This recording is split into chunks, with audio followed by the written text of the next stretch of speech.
Hello everyone and welcome to Inside Healthcare. As this summer comes to a close, many of us are trying to squeeze in those last minute summer activities. August can also surprise us with some severe weather and hot temperatures.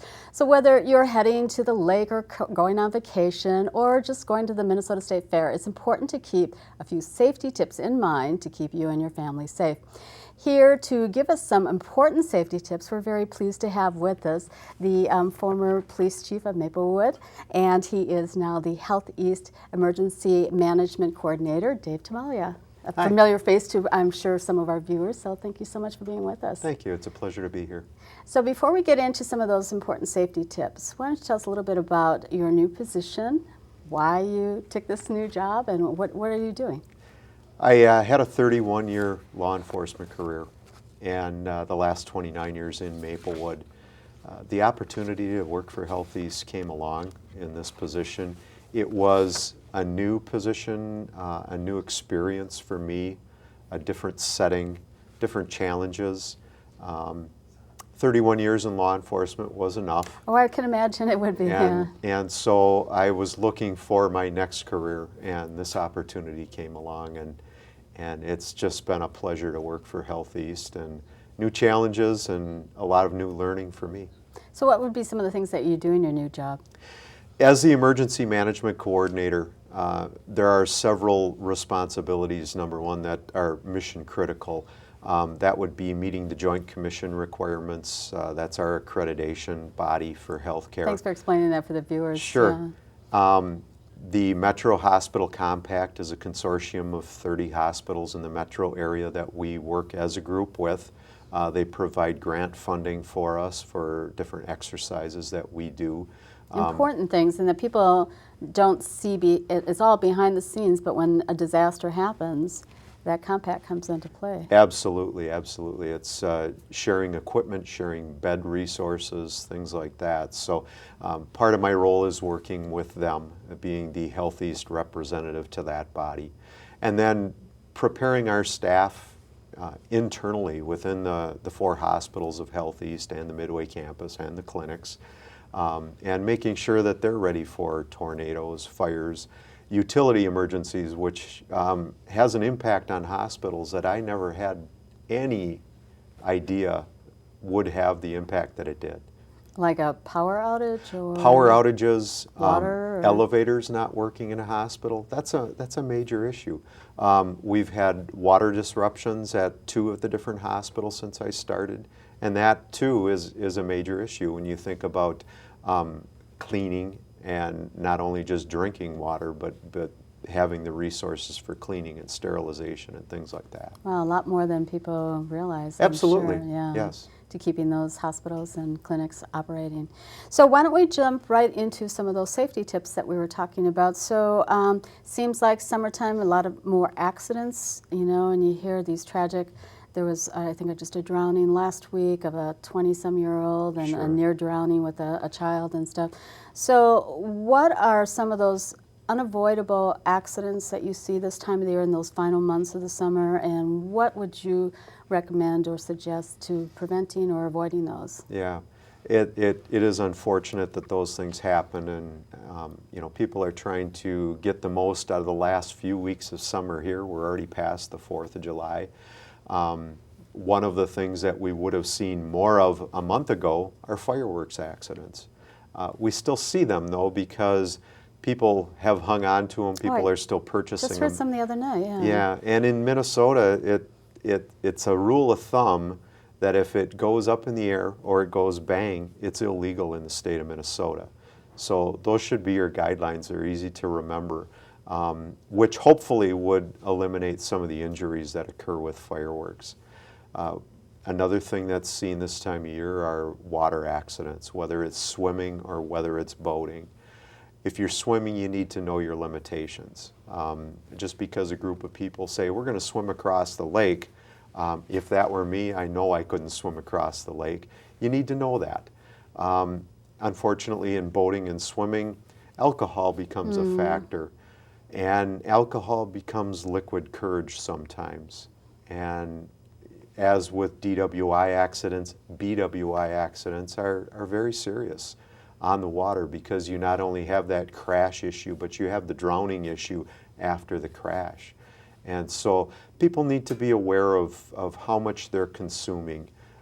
It is vacation. You are allowed to drink in a boat, but don't do it to excess, because you just impair your judgment, you impair your ability to think and be safe. Yeah, there was just that very tragic one in New York on the Hudson, I believe it was, Right. where, was it the bride that was killed in Yes. a boating accident? Yes. And the person was charged with drinking and Right. being operating the boat, so Yes. very tragic. So what would be some of the, you know, as I mentioned at the top two, we have severe weather in August.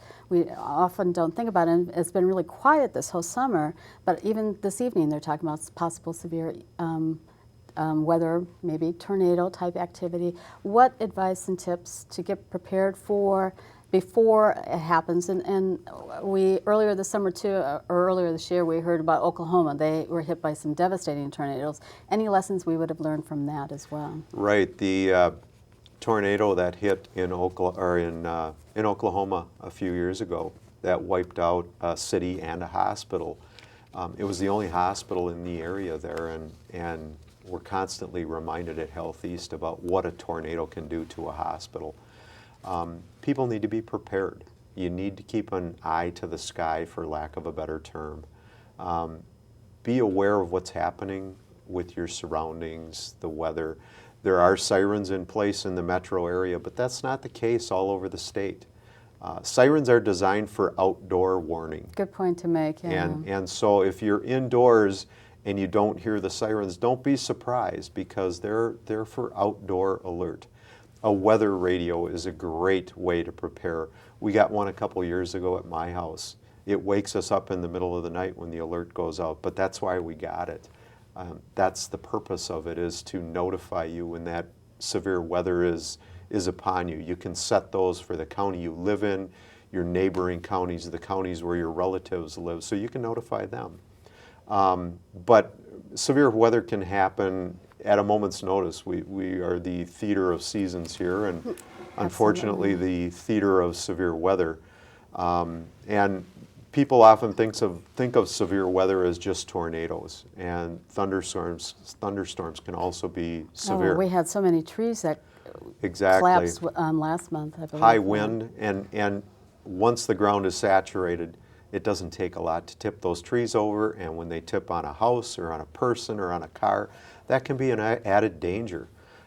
Lightning is another consideration, and when we're outdoors here in the summer, be aware of it. If you hear thunder, it's probably time to get indoors. Don't wait for that strike of lightning near you. I'm guilty of being a golf fanatic, and the worst thing you can do in a lightning storm is to be carrying around a golf club or a fishing rod or something like that will conduct electricity. People don't realize it, but lightning can also impact you indoors. There aren't a lot of phones around anymore with cords on them, but if you are in a lightning storm, don't be on a telephone that has a cord on it. The conduction of the electricity can go through the system, can go through the phone. What about like being on the computer or something like that? Well, there is the rule there that I've always tried to adhere to, that if a lightning storm comes up, you should unplug your precious electronics. Don't rely on the surge protectors that are out there. If you have a big screen TV or that computer so more that has the damage to the equipment right, than right. a threat to you. Yeah, you know, you probably don't want to be in contact with it, but just to preserve your equipment, it's always a good idea to make sure it's unplugged so you don't lose it in the storm. Any other final advice as far as weather related? Just have a plan. You know, a lot of times people don't consider that with severe weather, their power could go out. Okay, so what's the plan from there? You might have a generator, that's great, but if you don't have gasoline for the generator, it's useless. So just be thinking ahead to those situations that you might need to prepare, and have a plan for your family as to how you're going to shelter in place, whether it's go to your basement, whether you live in a community that you need to go to a storm shelter, but have a plan for your family. Get away from those windows and Absolutely. don't be watching. So we also mentioned it's that time a lot of people go to the lake, they go on vacation, they go to the state fair. What other public safety things should they keep in mind to protect themselves and their family? I think the first precaution there is just getting there. On my way to work this morning, I encountered 3 different construction zones because traffic was backed up. Yeah. People don't consider that, and it's a way to get your vacation off to a bad start. If you don't know that you're going to be stuck in traffic and you're anxious to get to the lake, it just kind of puts you in a different mindset that you want to be prepared for. Excuse me. The second issue, again, like I mentioned with the water activities, is the alcohol consumption. Be careful with that. Thirdly, we talked about weather. Heat is a factor. Excuse me, one more time. As we get into the state fair, we always have a couple of days at the fair where it's very warm, it's very humid. You want to make sure that you're watching your fluid intake so that you're not becoming dehydrated. Our youngest and our oldest friends and citizens are the ones that are most susceptible to those dangers too, so you want to keep them in mind. Excuse me, I've had a head cold. Sure. It's getting the best of me right now. Any last minute advice for our families? Just hopefully everyone will have a safe summer and be planning for a safe summer so that we have the winter to look forward to for those activities.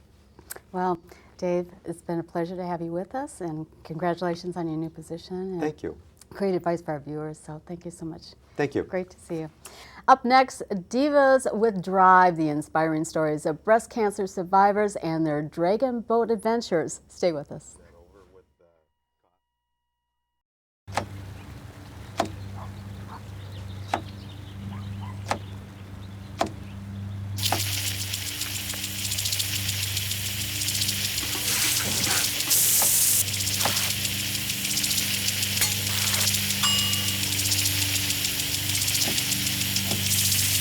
Clean kitchen surfaces, utensils, and hands with soapy water. 1 in 6 Americans will get sick from food poisoning this year. Keep your family safer. Check your steps at foodsafety.gov.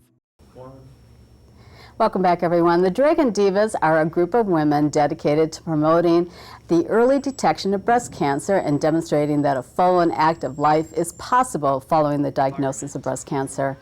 They do this by paddling the Dragon boats across the lakes of Minnesota and the upper Midwest, all the while honoring the memory of those who have died from breast cancer and the blessings that have been bestowed upon them with their survivorship. Joining us today, we're very pleased to have with us courageous breast cancer survivors and Dragon Divas themselves, Sharon Newt and Jen Thorup. Thank you so much for being with us. Really appreciate it. You guys have had a busy week, busy year in summer, right?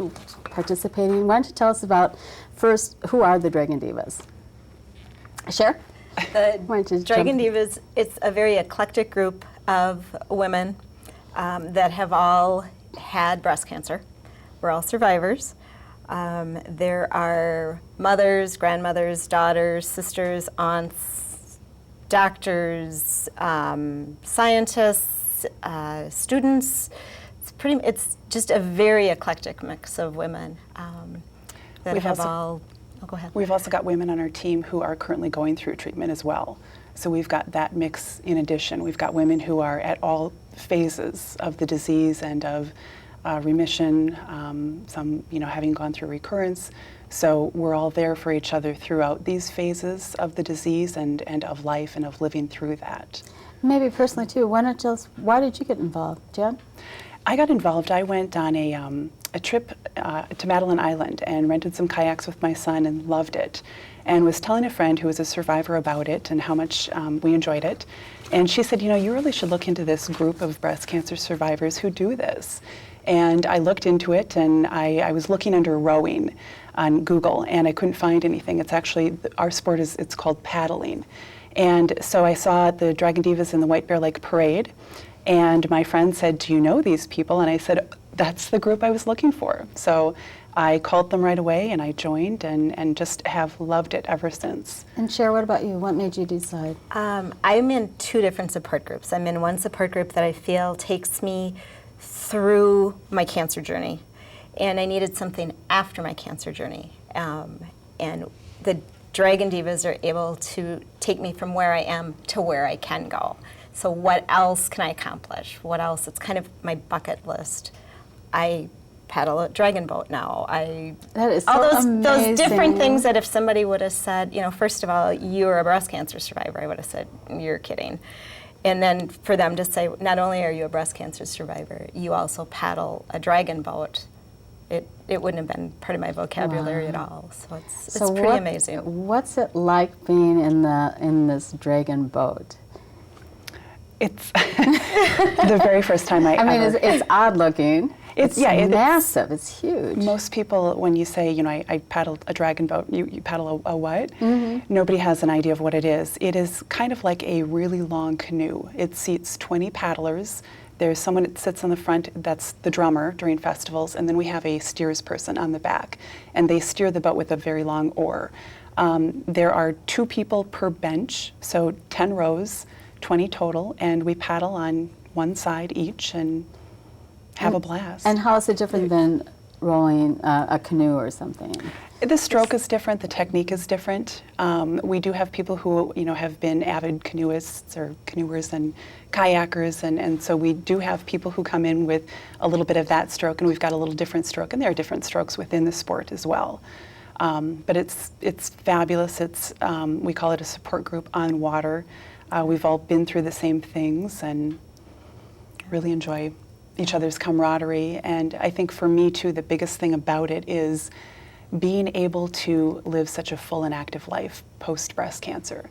When I was diagnosed, I wasn't sure if that would be possible. No. Really? I think a lot of women out there don't maybe see that as a possibility when they're going through it, and it absolutely is.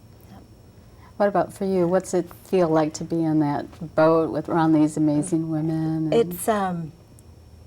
It's amazing to sit and think all of the women have gone through breast cancer. I mean, the sheer numbers, when they always tell you, you know, it's 1 in so many have it, but then when you're in a group like this and there's, you know, 70 of us, like 20 on the boat, but total, in the organization we probably have 70 wow. at any given time, and to all of a sudden look around and go, wait, that's more than 1 in that they always tell you.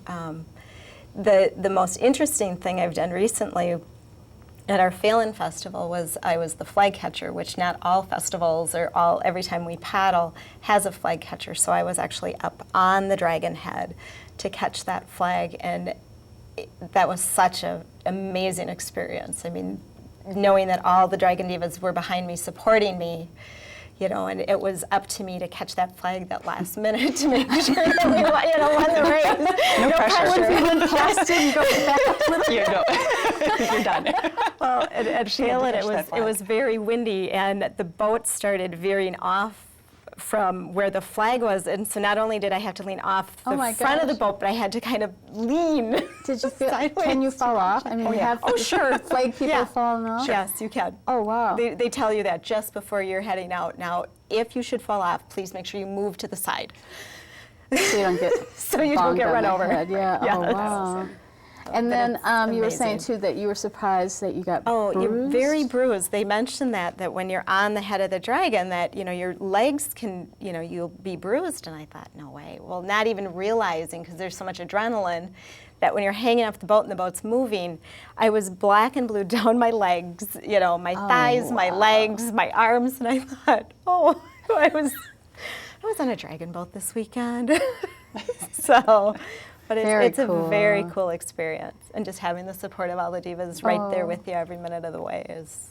What was that like when you grabbed that flag? It was so exhilarating. I mean, just like there it was, and to realize that I grabbed it first, and the other, I hadn't heard the other boat yet, because there's always that rush of cheering when it happens, and so I grabbed the flag and dropped it, and then all of a sudden it's like, we did it, and then I can hear the rest of the boat. So, because you don't really, they're behind you supporting you, and or the other team in the other boat, because it's 2 boats at a time that race. So we've talked about the boat itself, but what about the racing part of all of this? What's that like? It's a rush of adrenaline. You've got different kinds of boats too, and so it's a little different technique for each boat. But They align the boats, and you're waiting, and everyone's quiet, and they're waiting to that first paddle, and they say, we've got alignment, and then everyone gets their paddle in the water, and it's waiting for the horn, and thinking about it. it goes, and you just And you go. take off. Yeah. And it's just a matter of, it's How long mental. do they run? It's about, typically 500 meters are pretty common for what we do. So Maybe it's- 300 to 500 meter races are typical. And meters So it's- are, I don't know. About It the just- size of a door, Oh, I believe. It It's just 3.3 feet about. The race is what, about 3 to 5 minutes really? long. It's very fast. Wow. That is Yeah. fast. It's very fast, and you don't realize Depending when on the you're length of it. paddling, it feels like you're out there much longer, but then again, it feels like it goes really short, so it's one of those kind of experiences. You just keep paddling, and then it's done. It's Yep. like, oh. And we paddle in unison. The goal is to be in sync, not just all in one line, but across the boat as well, so that we're all, putting our paddles into the water at the same time and exiting at the same time, having a synchronous stroke. So how do you do that? How do you get that timing? We have leads in the front. They are our pacers, and they set the timing, and they're watching each other. And then everyone behind them is looking forward toward them and across the boat. So if I'm on the left side, I'm going to watch the person on the front. Okay. On the right. We also have a drummer that helps keep the times. cadence. Yeah, so it's there Just a steady beat. to keep the steady beat. And Now you mentioned like Phelan, where else have you have the Dragon Divas competed this year, or will be competing? the first race was in lacrosse. Yep, La Crosse, Wisconsin. It was their inaugural race, or inaugural festival. And then we'll be racing in Superior, and that's a big one, big festival. big It's Dragon typically Boat 100 Festival. plus boats, and that is August 24th, 25th, that 23rd. weekend. It's that last weekend. Yeah. And like anything, I imagine you must The have to 25th. practice quite a bit. Then, too. We've been practicing all season. That's kind of our final race, and that's one that we look forward It's to. And the big one. yeah. And yeah. do you also practice during the winter months? We do. We do a Indoors lot of somewhere? training. We Yeah. do a lot of. We work with some trainers, and everyone is kind of expected to work on their own as well. Yeah. So when this you year we did Zumba, we did really? some weight training. Some TRX. Yeah. Well, I can imagine it's really good. We've had pool training. exercise and stuff too for It's you. incredible. Excellent. It's sprint, but a lot of our practices are typically an hour or a little bit longer. So it's sprint training, but it's a lot of core. It's a lot of endurance. And When you first started, were you really sore and yeah. Yes. could you get out of bed after you're doing it? Well, and it's a lot more than your arms. I mean, it's your legs and Are you pushing off with your yes. legs? then? you're pushing Okay. with your legs. And the thing that with the dragon boats, the seats you sit. Depending on height, there's a little bar that your feet go on, and so you end up sitting very close to the edge. Okay. So you're sitting very close to the edge of your Some seat. of us You're do. also sitting. No crossed legs on there. huh? Yeah. And you also sit very close to the side of the boat, so Ooh. you can feel it definitely in your hip and in Your back. your back, your backside, and But it's a good feeling. it's a good, Great it's a feeling. really good feeling. It's almost, you hear people talk about a runner's high. During the race, it's almost a paddler's high. Really? So you get off and you're just, it's just as much fun for our family and friends and Diva supporters that come out to see us. I mean, it's as much fun for them to participate and watch the races. Is this an exclusive? You said breast cancer survivors, so anyone who's a breast cancer survivor could come join you guys then?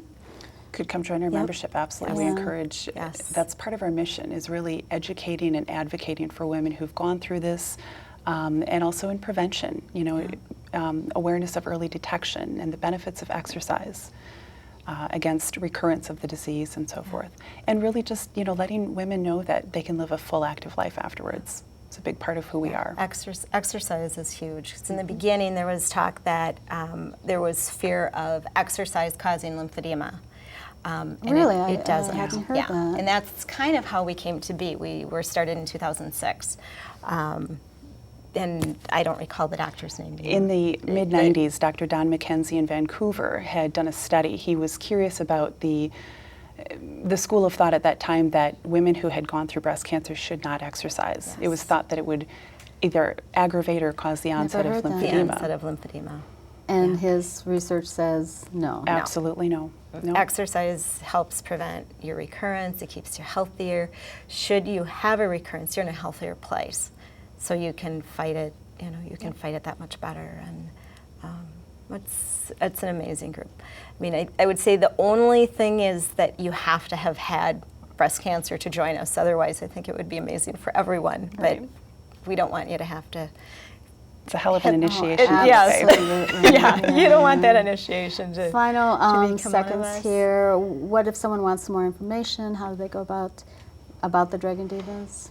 You can like us on Facebook under Dragon Divas.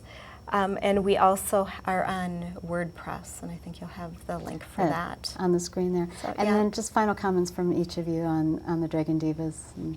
It's just an amazing group to be part of. I feel so incredibly blessed to be a part of this group and to have these sisters that I've gained from it.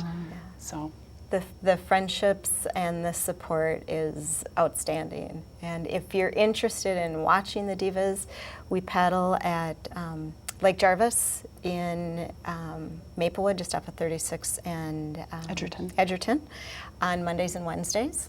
In the evening? Or? Yep. Between 5 and 5:30 and 7, 5:30 and 8.